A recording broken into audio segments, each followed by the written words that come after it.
யாரும் கண்டதில்லையே. என்னுடைய நாயகனே ஊர்வணங்கும் நல்லவனே உன்னுடைய அன்பு கந்த வானம் எல்லையே. எனக்கென வந்த தேவதையே சரிபாதி நீ அல்லவா. நடக்கையில் உந்தன் கூட வரும் நிழல் போலே நான் அல்லவா.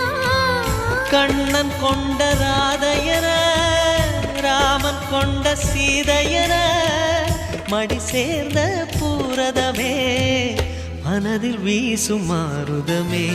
நன்றி சொல்ல உனக்கு வார்த்தை இல்லை எனக்கு நான் தான் மயங்குறேன். என்னுடைய மனச தந்துவிட்ட பிறகும் ஏம்மா கலங்குற.